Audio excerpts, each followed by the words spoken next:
On se retrouve sur la scène Forum d'Omnivore pour cette dernière masterclass, dernière table ronde de la journée, qui aura pas mal de profondeur, pas mal de sens. Je suis très heureuse d'être ici et de parler de la solidarité au menu. En guise d'introduction, je voulais rappeler quelques éléments de contexte.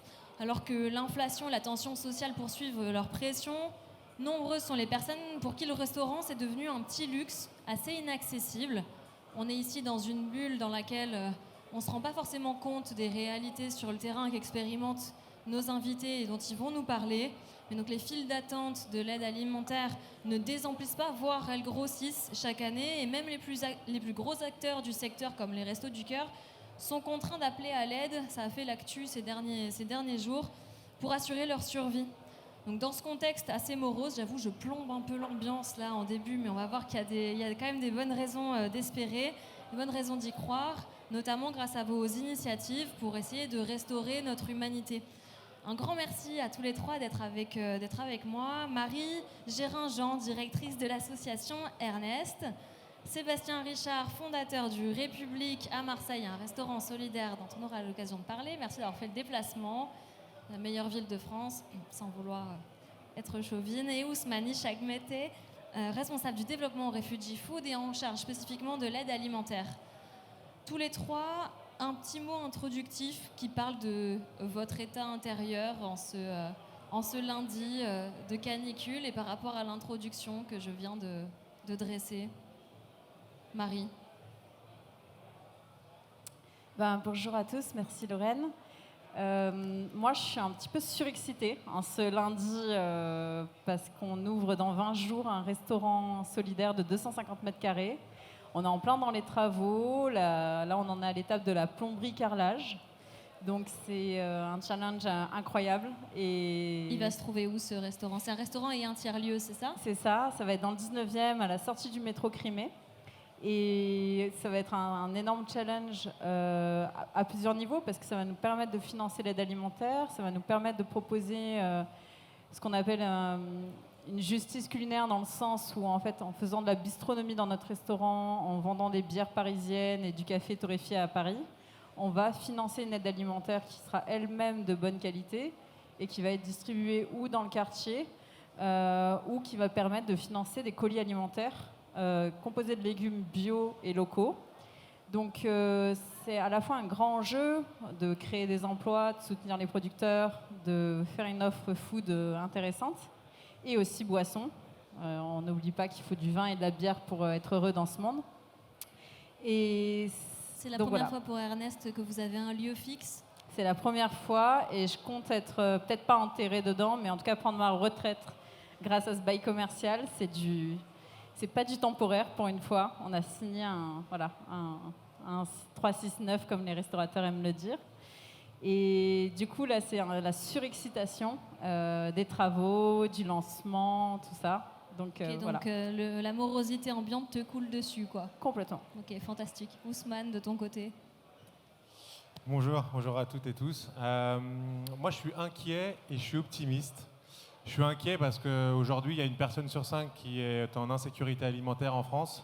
Je suis inquiet parce qu'il y a de plus en plus de personnes qui sont en grande précarité alimentaire, qui ont faim.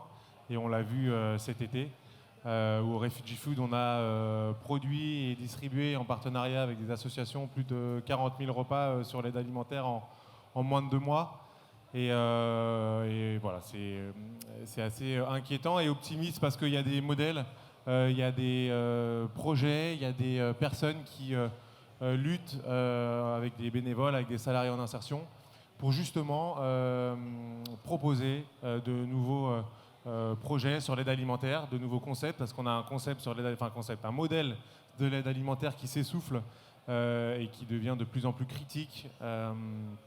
Et grâce à des projets comme celui de Marie, notamment avec Ernest et de mon compère, du coup, c'est des projets qui donnent de l'espoir pour voir un modèle d'aide alimentaire différent, un modèle économique différent, et parce que les personnes en ont vraiment besoin. On parlera plus en détail de vos choix de modèle d'aide alimentaire et de la différence qu'il peut y avoir aussi avec les structures principales. Juste pour bien comprendre, donc le Refugee Food, c'est une initiative qui est connue particulièrement pour le festival, mais il n'y a pas que ça. Il y a aussi toute une dimension aide alimentaire, d'autres types d'activités, quoi. Exactement. On est convaincu au Refugee Food que toute personne a besoin, en tout cas, toute personne mérite d'avoir un repas de qualité, quelle que soit sa catégorie socio-professionnelle. Et toute personne peut accéder à une alimentation de qualité, durable, et on en fait un objectif, c'est notre mission.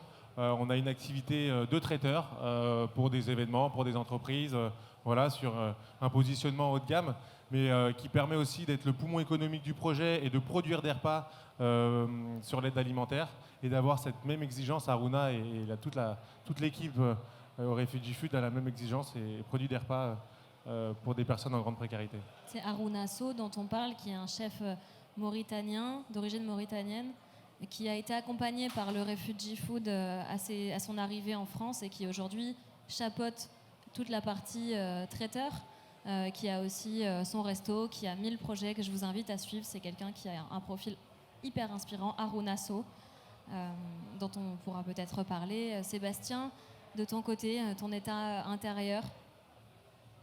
Je pense qu'en effet, aujourd'hui, il y a des difficultés plus importantes qu'hier.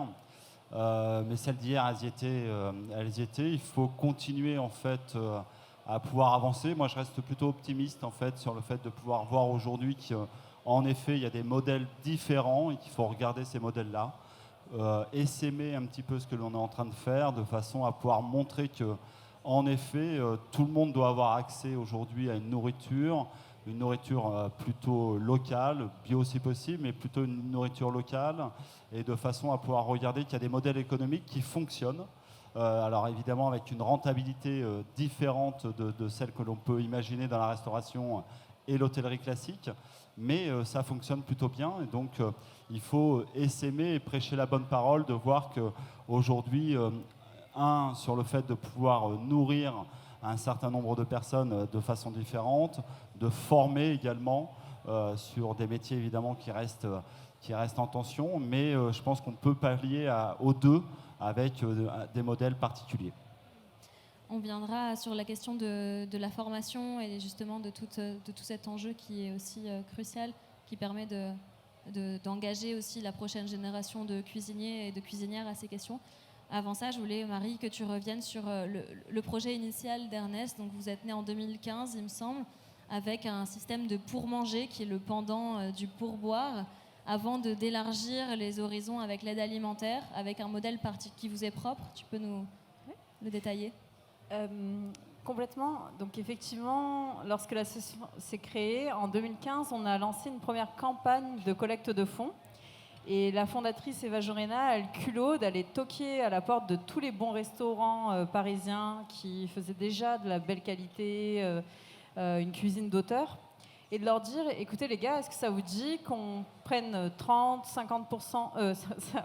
centimes sur votre addition? C'est Uber Eats, quoi. Ouais, ça c'est mon rêve. Ça c'est moi qui leur avais parlé. Heureusement, Eva était plus fine. Elle leur a dit, mettez 30 centimes de plus sur votre addition. Et ces 30 centimes, nous, on va les utiliser pour faire de l'aide alimentaire dans votre quartier. Et en fait, ça a super bien marché parce que les restaurateurs sont des fadas ou qui bossent comme des fous et qui ont un cœur en général gros comme ça.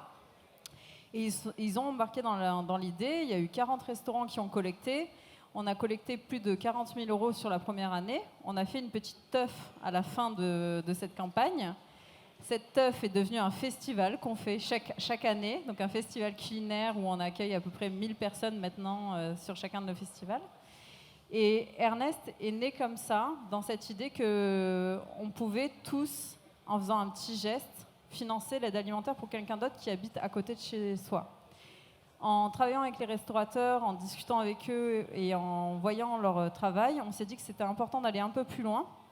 Et on s'est mis à faire nous-mêmes l'aide alimentaire pour qu'elle soit de qualité, c'est-à-dire avec des produits qui seraient les mêmes que ceux dans les restaurants, des restaurants qui nous aidaient et qui nous soutenaient financièrement. Donc on a trouvé un producteur local dans le 93 à Sevran, qui fait du bio et qui a un chantier d'insertion. donc le jardin du Pont Blanc, et on a commencé à distribuer les légumes sous forme de colis alimentaires. Donc on fait ça depuis 2015, et c'est comme ça qu'Ernest a grandi autour de cette idée que c'était important que l'aide alimentaire soit de la même qualité que ce qu'on peut manger dans un restaurant type fooding. Et cette idée, elle était assez puissante et elle était portée aussi par les chefs, donc ils ont commencé à nous faire vraiment confiance. Et c'est pour ça qu'on a continué à faire des festivals culinaires qui a été un deuxième moyen de financer cette aide alimentaire. Donc il y a les festivals qu'on a fait avec des chefs étoilés, mais aussi avec des chefs de petits troquets. Maintenant, on fait un festival qui s'appelle Chef-Feu, 2FE. Je pense que je n'ai pas besoin de vous expliquer l'idée, mais c'est de mettre en avant les talents de toutes les femmes qui cuisinent avec nous, qui ont des restaurants étoilés ou pas. Et on a grandi autour de cet axe-là. Aujourd'hui, on va un petit peu plus loin parce qu'on ouvre donc notre propre restaurant dans 20 jours. Et l'idée, c'est de continuer à proposer donc une cuisine de qualité pour les clients. Et on s'est dit qu'on allait leur donner des produits de même qualité, vous inquiétez pas. Donc comme pour l'aide alimentaire, ce sera du bio, du nature, etc. Et donc là, maintenant, on est arrivé à créer un modèle économique qui a atteint l'objectif de base, c'est-à-dire de créer de la richesse à partir d'un circuit qui avait pour but de résoudre un problème, celui de l'aide alimentaire. Très concrètement, l'idée... C'est quoi le problème de l'aide alimentaire, telle qu'elle est ? Le problème de l'aide alimentaire, c'est que ce sont des produits souvent de mauvaise qualité. Ce sont des produits qui sont issus des déchets de la surproduction industrielle. Il faut savoir qu'en France, il y a 500 millions d'euros qui sont dédiés à l'aide alimentaire par an. Sur ces 500 millions d'euros, 70% sont donnés sous forme de crédit d'impôt à l'industrie agroalimentaire. Donc si ces 70% étaient réorientés, imaginez tout ce qu'on pourrait faire avec cet argent. Nous, notre idée, ce n'était pas de mettre un pansement sur une hémorragie. L'hémorragie, d'ailleurs, est encore plus intense aujourd'hui. On sait qu'il y a 3 fois plus de demandes pour l'aide alimentaire en 10 ans. Il y a 2,5 millions de personnes qui ont besoin de cette aide alimentaire. Donc, même si nous, Ernest, on aime le fun, on aime le coloré, on aime le vin nature, on aime le mucho love, tati tata. Donc on mettrait un pansement certes très beau, comme on met pour les enfants, là, avec les petits dessins. Mais nous, notre ambition, c'était pas d'aller faire ça.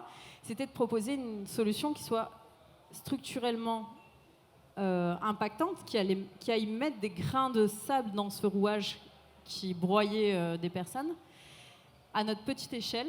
Alors ça, c'est l'ambition. Moi, le matin, je me dis, qu'est-ce que je peux te faire de bien avec toute mon énergie ? Après, je suis 1m58 et demi, je suis limitée. Je n'ai pas le problème avec les gens de petite taille. Hein. Mais je pense comme chaque personne ici, et je le sais avec certitude pour à la fois l'équipe Ernest, mais l'équipe du Refugee Food Festival, on se lève tous le matin en se disant, qu'est-ce que je peux faire au mieux de mes capacités pour faire du bien ? Et c'est ça qu'on a réussi à faire, c'était d'avoir un impact en amont sur l'achat de nos légumes, d'avoir un impact sur comment on le faisait, c'est-à-dire en créant des emplois. Aujourd'hui, on est à 10 employés, dans 2 semaines, on sera 15, donc on crée des emplois. Et bien sûr, le troisième impact final, c'est l'aide alimentaire. Mais vous voyez que ce qui est important, c'est ce petit cercle vertueux qu'on essaye de créer. Et dans ce cercle, on a besoin que chaque personne mette un peu d'énergie. Donc ça peut être le consommateur qui donne 50 centimes. Ça peut être les artisans qui sont actuellement sur le chantier et qui doivent faire un travail incroyable avec un budget tout petit. Ça peut être les bénévoles et bien sûr les cuisiniers. Et donc c'est ça le système Ernest. Sébastien, toi aussi, tu es parti du constat et d'une première expérience de solidarité pendant le confinement pour les soignants, si je ne me trompe pas, en créant ton association La Petite Lily, qui est aujourd'hui la coquille centrale, la coquille qui englobe ton projet Le République, c'est ça ? Oui, alors pour les soignants et pour les plus démunis, assez rapidement on s'est aperçu qu'il n'y avait pas de lieu sur Marseille qui pouvait accueillir des personnes. Donc en effet, l'ensemble du projet, l'ensemble des projets maintenant sont portés par l'association La Petite Lily, qui a pour but donc de pouvoir créer des restaurants. Donc le premier en date est le République à Marseille, donc qui a deux vocations. La première, de pouvoir mélanger en son sein une mixité sociale, c'est-à-dire qu'on a des personnes, on a 5 lieux, 5 espaces aux Républiques. Il faut imaginer un grand lieu qui était dans l'ancien café de Paris, c'est ça, l'ancien café parisien, en effet. Ouais. Qui était donc avec des volumes vraiment incroyables. On rentre dans ce lieu, on est bluffé par le volume, par la qualité de l'accueil.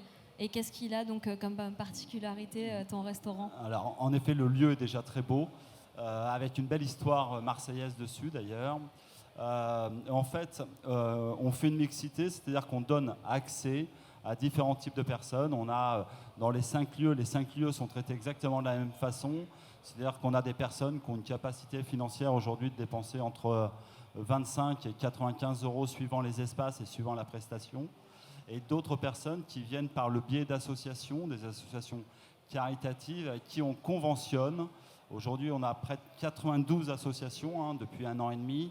On a freiné pour 2023, on réouvre pour 2024. Et donc les associations envoient des personnes qui sont issues de l'association pour réserver dans un des lieux où ont donc exactement la même prestation, en même temps et dans le même espace par rapport au lieu. Et ces personnes-là dépensent 1 euro. Ça, c'est vraiment l'orientation du République. La seconde orientation, c'est que nous sommes entreprise d'insertion sur cette structure-là. On est chantier d'insertion également sur une autre structure. Donc, entreprise d'insertion, c'est-à-dire qu'on a une accréditation de l'État pour avoir un certain nombre de personnes. Nous, aujourd'hui, 50% des effectifs sont des personnes en insertion. On a 30 personnes qui travaillent sur la République et on a 20 personnes qui travaillent sur l'atelier fruits et légumes et solidarité. Et donc, que l'on forme au métier de la restauration dans l'univers de la cuisine, donc dans chaque partie dans les 5 parties, en fait, avec une prestation différente, aussi bien en termes de service qu'en termes de cuisine. Donc ce modèle, il est assez innovant de faire de la tarification différenciée. C'est aussi en partie ce que vous faites à la cantine des Arbustes, il me semble, un de vos lieux. Tu veux nous en dire un mot, Ousmane ? Effectivement, c'est le modèle qu'on a également à la cantine des Arbustes, qui est une cantine au sein d'un foyer de personnes migrantes. Et donc dans le 14e. Dans le 14e, exactement, à Port-de-Vanves, où on a des salariés en insertion professionnelle qui vont cuisiner pour 100 personnes le midi. On a 100 personnes qui viennent manger, déjeuner le midi dans le 14e. Des personnes en grande précarité dont le repas est gratuit. Des étudiants aussi. Et des étudiants qui sont boursiers, c'est gratuit également. Et des étudiants qui ne sont pas boursiers, ça va être 4 euros le repas, ce qui reste plutôt très abordable par rapport à ce qu'on connaît dans d'autres restaurants un peu rapides, en fast-food. Et des riverains et des riveraines qui sont des salariés d'entreprise aux alentours de la cantine et qui viennent manger à tarif plein, à hauteur de 10 euros, pareil, sur un budget qui est plutôt en dessous de ce qu'il peut y avoir dans les restaurants. Ce qui permet, je rejoins, une mixité sociale et de permettre une belle énergie dans la cantine où on a des personnes qui sont peut-être seuls toute la journée et qui sont à côté d'étudiants ou d'étudiantes qui vont rigoler et qui vont partager le repas, parce que c'est aussi un moment de partage, ce repas. C'est un moment de complicité où les gens vont moins se sentir seuls. Ils vont discuter peut-être les uns avec les autres. Voilà, on fait dans les murs, à la cantine des Arbustes, mais hors les murs, on va produire des repas pour l'aide alimentaire sur entre 400 et 500 repas tous les jours, qui vont être livrés au sein d'associations comme Aurore, aux Amars, où c'est 150 personnes qui sont en demande d'asile qui vont pouvoir bénéficier des repas produits à la cantine des Arbustes. Et ça va être une association comme la Chorba qui va aussi récupérer des repas qui sont produits par les salariés de la cantine des Arbustes. Donc voilà, on fait des repas dans les murs dans le 14e, on produit des repas aussi hors les murs qui vont être distribués auprès d'autres associations. Ça fait un moment que tu travailles dans ce domaine de l'aide alimentaire, même avant Refugee Food, justement, la Chorba. Tu as un œil assez fin sur ce secteur-là, donc qui est en pleine crise. Est-ce que tu as l'impression que ton modèle, enfin le modèle que vous avez avec le Refugee Food et peut-être les vôtres, sont plus résilients face aux crises que connaissent le secteur et qu'aujourd'hui connaît, enfin le secteur, je dis pas ça comme si, enfin en fait l'idéal ce serait que en fait vos initiatives n'existent pas presque. On ne serait pas là pour en discuter, ça serait dommage, mais ce serait quand même idéal qu'on n'ait pas besoin de faire toutes ces initiatives et de mettre autant d'énergie pour donner juste à manger bien aux personnes. Est-ce que donc cette manière de faire de l'aide alimentaire est plus durable que la manière de faire des grosses structures comme les Restos du Cœur ? Ce qui est certain, c'est qu'il y a des gros enjeux aujourd'hui sur l'aide alimentaire. Il y a un enjeu de volume, c'est-à-dire qu'il faut produire beaucoup de repas. Les Restos du Cœur à Paris, c'est 5000 repas tous les soirs. Donc il faut les produire, il faut les emmener en termes de logistique dans le nord de Paris, à République, à Bastille, dans le sud de Paris. Et il y a un enjeu de coût qui est il faut produire des repas en nombre, mais à bas coût, parce qu'il y a des enjeux économiques. Comme le disait Marie, les Restos du Cœur, la Chorba ou d'autres associations dépendent aussi beaucoup des invendus alimentaires, parce que c'est comme ça que s'est créé l'aide alimentaire au tout début. C'est on va aller dans les marchés, on va récupérer les invendus et on va produire des repas et on va les donner à des personnes en grande précarité. Ce qui peut être comme ça en réflexion un cercle vertueux et intéressant, mais qui a ses limites aujourd'hui, et je pense que les Restos du Cœur ont raison de crier et de sonner l'alarme aujourd'hui. C'est que aujourd'hui, il y a une loi sur la loi Egalim qui permet aux supermarchés d'avoir des rayons anti-gaspi. Demain, vous allez pouvoir acheter des steaks hachés ou autres à une DLC à J-1 ou J-2 à des coûts plus bas. Sauf que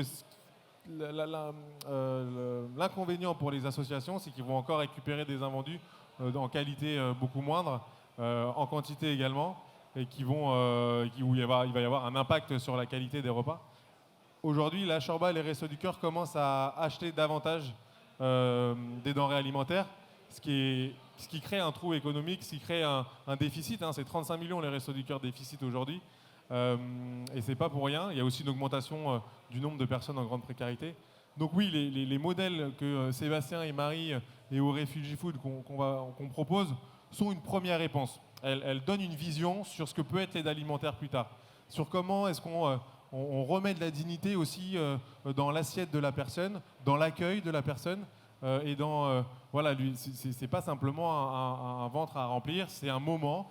Je suis convaincu que dans la salle, ce week-end, vous avez passé un moment en famille ou en couple ou avec des amis autour d'un repas et que vous avez passé un bon moment. Et c'est l'objectif aussi de ce repas, c'est de certes manger, mais certes de passer un bon moment. Et si c'est ce seul moment qu'ils ont après avoir passé une journée compliquée, seuls, dans le froid ou dans le chaud, faisons-leur passer un bon moment. Et voilà, que ça soit aussi une dignité, je pense que c'est important. On a la capacité de le faire, de proposer ces repas-là. La question de la dignité, elle résonne aussi dans vos initiatives ? Je pense que la question que tu as posée était très intéressante sur la question de la résilience et aussi du secteur, un petit peu le lapsus. Bénédicte Bonzi, qui est une sociologue qui a écrit un livre très intéressant, parle de marché. Et en fait, aujourd'hui, ce dont tu as très bien résumé la situation, c'est qu'on est dans un marché de l'aide alimentaire et qu'il s'agit aujourd'hui, en tout cas c'est mon point de vue, c'est de réorienter cet argent. On connaît la théorie du ruissellement. Si les riches sont très riches, les pauvres seront un peu moins pauvres. Mais on peut aussi dire, non, on va réorienter ces canaux de financement et on va irriguer différemment la société économique. Et c'est tout à fait ce qu'on propose nos 3 associations, mais d'autres associations, le Réchaud, la Chorba essaye d'acheter aussi de manière le plus responsable possible. Et pour la question des Restos du Cœur, moi, je tiens à rappeler que nous, on fait 500 repas par semaine. On est une goutte d'eau dans l'océan. On fait 120 colis alimentaires par semaine. Donc, on reste une petite association. Depuis le début, on s'est dit, cette énergie, ce que je disais tout à l'heure, moi, avec mes 1m58, qu'est-ce que je peux faire ? Ernest, avec ses 300 bénévoles, qu'est-ce qu'on peut faire ? Et après, on se met en groupement. Donc, de suite, on devient un peu plus fort parce que pendant le confinement, on a fait des grandes choses avec Refugee Food Festival. Pendant le confinement, où on a pu produire avec d'autres associations, les Marauders by Wanted, Yes We Camp. On a fait 150 000 repas juste Ernest. Donc, on peut faire des choses colossales lorsqu'on s'agrège. Et avec la Shorba, on participe également, grâce à la Shorba, on voit que c'est possible de distribuer à table, au chaud, des belles choses. Donc, on voit qu'on est en train de changer les choses. La mairie de Paris a financé une partie de notre restaurant. C'est la première fois qu'on avait une subvention. D'ailleurs, si vous savez comment demander des subventions, on peut s'écrire à la fin. Il y a des choses qui sont en train de changer. On voit qu'on est en train, mais grâce au travail de Ousmane, grâce au travail de Louis et Marine au Refugee Food Festival, grâce au travail d'Alix au Réchaud, grâce au travail de la Shorba, on est en train d'enfoncer des portes et ça commence un petit peu à marcher. Donc les Restos du Cœur, moi je suis hyper impressionnée de ce qu'ils sont capables de faire. La Shorba, je suis hyper impressionnée. Heureusement qu'ils sont là parce que on achète la paix sociale grâce à eux. Hein. Enfin, c'est ce que le gouvernement achète. C'est 1 € le repas au Resto du Cœur. Ils achètent à 1 € la paix sociale. Nous, on aimerait offrir un peu plus. C'est ça notre mission. Est-ce que vous vous sentez soutenu, tu pourras revenir sur la question de la dignité, mais est-ce que vous vous sentez soutenu par les pouvoirs publics? Est-ce que vous avez un dialogue avec des personnes qui font les lois, qui ont un pouvoir décisionnel à l'échelle du gouvernement? Est-ce que vous vous sentez entendu? Alors, pour la dignité, déjà, en effet, je pense que ça, c'est extrêmement important. Le fait de nourrir les personnes prend tout son sens quand une personne se sent dans une situation de dignité. Et c'est vrai que nous, le fait de faire payer les personnes à 1 € va dans ce sens-là en totalité. C'est-à-dire que les personnes se lèvent et vont payer leur addition et personne ne sait qui est qui. Pour répondre sur les pouvoirs publics, la question est un peu large. Il y a une certaine écoute, pas assez, évidemment. Nous, on développe différents lieux maintenant. Donc il y a une écoute, ça dépend vraiment de l'interlocuteur ou de l'interlocutrice que l'on a en face. Je pense et j'espère qu'on est vraiment au début de cette écoute-là et qui va s'amplifier. Malheureusement, comme tu le disais tout à l'heure, en effet, il vaudrait mieux que nos initiatives n'existent pas, mais fort de constater que non seulement elles existent, mais elles se développent et se multiplient. Donc, par contre, je pense qu'il y a vraiment une prise de conscience du pouvoir politique à réfléchir, à définir et à déterminer de plus en plus. Mais par contre, il y a beaucoup aujourd'hui de personnes qui réfléchissent de façon différente. Et je pense à des investisseurs et je pense à des personnes qui viennent aujourd'hui nous voir en nous disant ce que vous faites, c'est plutôt très bien. Comment on peut vous aider aujourd'hui pour les personnes que vous nourrissez? Comment on peut vous aider demain sur les structures que vous allez ouvrir? Donc il y a quand même un regard un peu différent et avec une vision de rentabilité vraiment amoindrie. Donc, ça, c'est nouveau, les investisseurs qui viennent ainsi vous voir, c'est quelque chose que tu constates comme étant récent, comme mouvement? Alors, ça l'est pour moi. Après, je ne sais pas par rapport aux autres. Ça l'est pour moi, mais nous, on a une petite année, une année et demie d'existence. Donc, je ressens qu'il y a un regard différent. Ça, c'est une certitude. Je ressens qu'il y a des personnes qui veulent vraiment aider et œuvrer. Alors, nous, au restaurant, il y a plein de personnes, en fait, qui viennent et qui font des repas ou des moments suspendus, des repas ou des cafés ou des plats suspendus. Donc là, indirectement, il y a déjà des personnes qui sont conscientes de la difficulté, qui ont des capacités au lieu de dire la note fait 25 €, je prends 50 €, 75 €, et donc il y a 50 € qui va directement impacter sur les personnes qui viennent manger à 1 €. Donc là, il y a déjà de ça, on l'a ressenti d'une façon extrêmement importante et dès les premiers instants du restaurant. Et je pense que oui, certains investisseurs aujourd'hui, même des fonds d'investissement, regardent de façon différente l'ESS qui aujourd'hui fait moins peur qu'il y a quelques temps. Ousmane, tu veux réagir à ça? Sur les pouvoirs publics, je pense qu'effectivement, il y a une prise de conscience qui est claire, et je rejoins Marie dans le fait que on contribue à faire en sorte qu'il y ait la paix sociale. Des révolutions se sont créées par parce qu'il y avait des grèves, le manque de nourriture, etc. Et qu'il y a un vrai enjeu là-dessus sur la paix sociale. On l'a vu pendant le Covid. On l'a vu pendant le Covid où à un moment donné, il n'y avait plus la capacité de distribuer des repas et que c'était très compliqué sur des distributions d'aide alimentaire où les gens se bagarraient pas, mais c'était très tendu, quoi. Et sur les pouvoirs publics, alors nous avec la ville de Paris, on a travaillé avec Léa Filoche et c'est vrai que c'est elle qui a eu l'idée sur l'hôtel de ville où pendant le Covid, encore une fois, c'est très compliqué pour nous de faire respecter les distanciations sociales. Sur les files d'attente, elles devenaient de plus en plus longues et on lui avait dit voilà, nous on ne sait plus distribuer 900 repas, c'était 900 repas tous les soirs, 17h30 à 20h.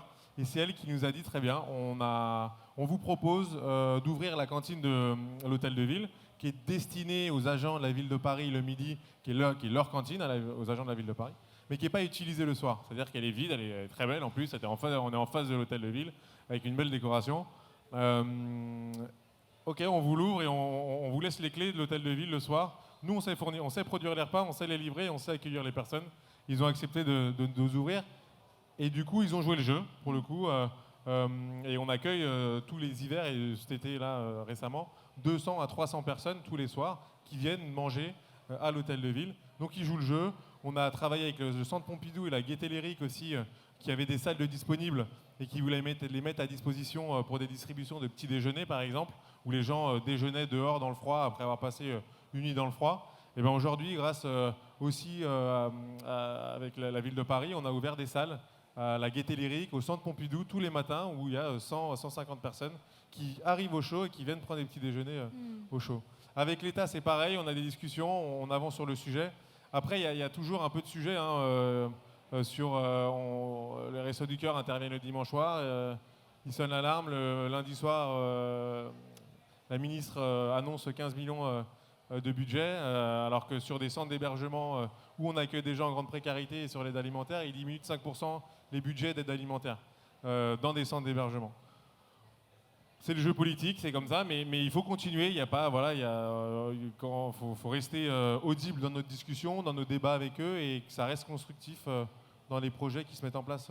Peut-être que l'échelon de la mairie ou de la collectivité est le bon, et en tout cas, il y a un meilleur relais, un appui plus fort que l'échelle nationale sur ces questions-là. Aussi, après, alors aussi, alors la mairie et l'État, ils ont toujours un peu ce jeu de ping-pong, mais oui, globalement, c'est un bon relais. Il y a eu aussi France Relance, le plan France Relance qui nous a aidés au Refugee Food, qui nous a permis d'ouvrir la cantine des arbustes, et on est soutenu par l'État sur ce projet-là, et ça, c'est important.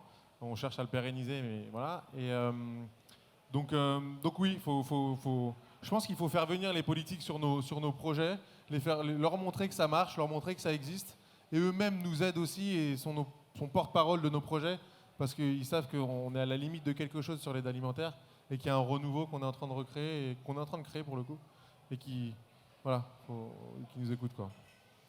Est-ce que vous avez des commentaires, des questions par rapport à ce qui vient d'être dit et nos invités?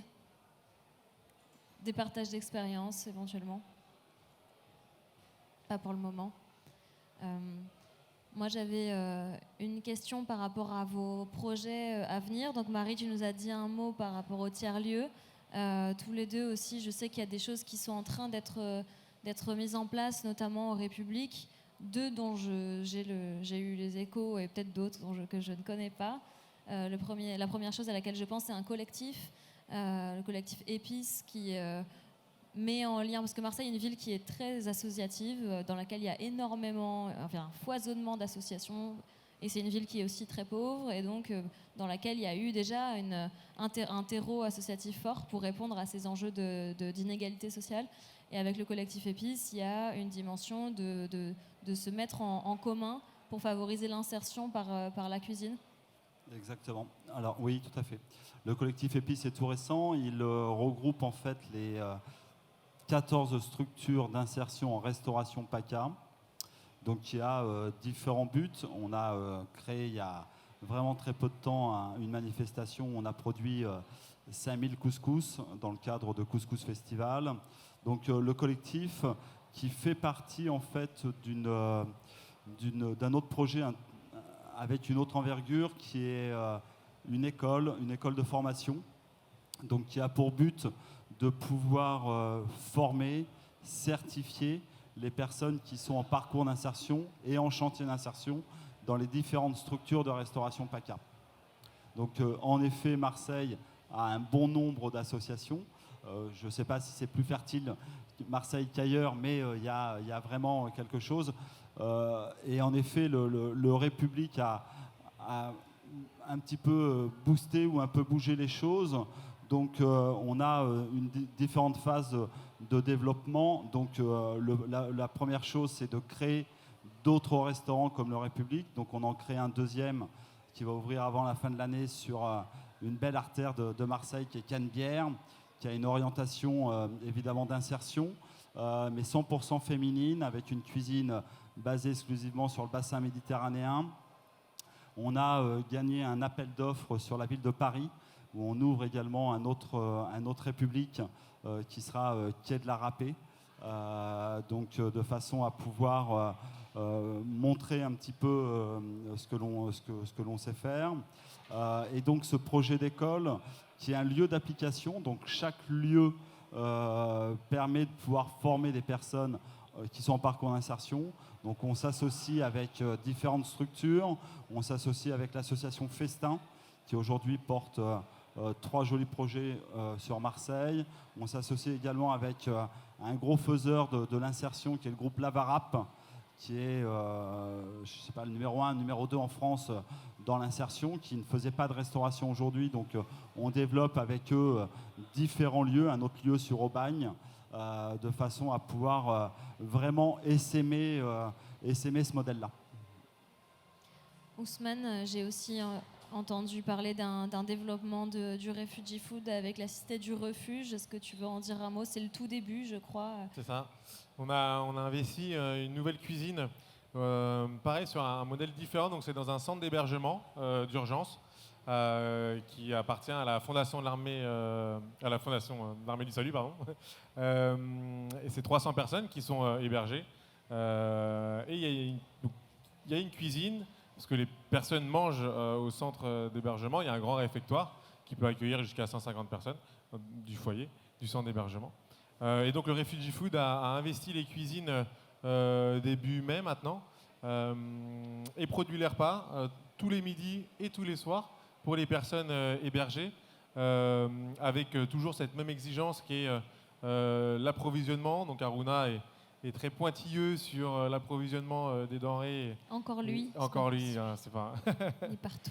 Ouais, exactement. Non, mais c'est incroyable, un travail incroyable que font les équipes en cuisine, des salariés en insertion, qui arrivent à faire des menus diversifiés.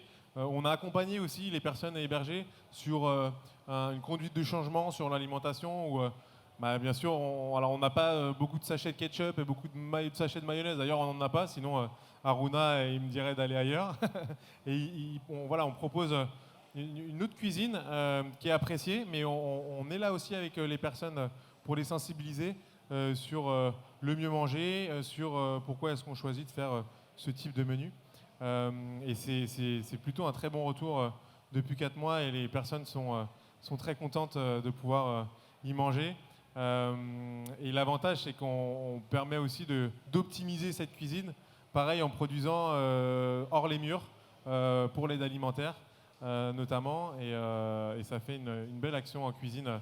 Cet été, les fourneaux étaient restés allumés et il y avait une belle énergie. Pour vos 3 structures, si des personnes veulent s'investir, vous cherchez tous des bénévoles, est-ce que vous avez toujours besoin d'un peu de monde sur des opérations? Alors nous, on est dans une période particulière donc de création. On a toute notre équipe cuisine, c'est super. On a malheureusement notre responsable de salle qui s'est cassé la jambe la semaine dernière. Donc je cherche une ou un responsable à la rigueur de salle. Nous cherchons toujours des bénévoles et nous cherchons plus de soutien globalement. Alors on ne fait pas le même cri d'alerte que les Restos du Cœur, on est plus petit, mais on est quand même sur des secteurs en tension. Donc même si on y arrive, grâce à la bricole, grâce à l'énergie incroyable de nos bénévoles, grâce aussi au soutien de nos partenaires, Moi, je bouclais pas le budget du restaurant et on a eu des soutiens de Bab qui nous a offert la tireuse parce que j'avais pas de quoi payer la tireuse. On a eu la cafetière qui a été offerte par Ten Bells. On a eu notre cuisiniste côté plancha qui nous a... Enfin, je lui ai dit, en fait, j'ai que 40 000 euros. Et il m'a dit, mais oui, mais tu as besoin de 75 000 euros de matos. Et il m'a dit, bon, t'inquiète, c'est pas grave, laisse tomber, je me démerde. Et du coup, il nous a offert 25 000 euros de matériel. C'est des enjeux qui sont énormes parce que nous, on doit payer un loyer qui n'est pas moins cher que pour un acteur économique classique. On doit payer l'URSSAF et c'est pas moins cher que pour un acteur économique classique. En plus, on se met l'injonction du bio, etc. Donc, honnêtement, oui, on a besoin de tout le monde parce que chaque don, même 1 euro sur la cagnotte de crowdfunding, chaque personne qui va venir boire un café, chaque bénévole qui va venir passer 2 heures sur le chantier ou dans 15 jours pour cuisiner l'aide alimentaire, en fait, c'est pas seulement ça qui nous permet de vivre, c'est que sans ça, on n'existe pas. Moi, je suis salariée de cette association, je ne suis pas une patronne, je ne vais pas pouvoir me payer une maison en Normandie à ma retraite. Donc, on est tous et toutes là engagés et on arrive à faire quelque chose et ça existe et c'est pour de vrai. Et donc, voilà, mon message, c'est venez faire exister ça avec nous. Merci beaucoup à tous les trois. Il y a une dernière opportunité de participation, sinon on a atteint la fin de notre journée. Bon. Merci beaucoup à tous les trois d'être venus. Merci. C'était un plaisir de vous avoir. Merci.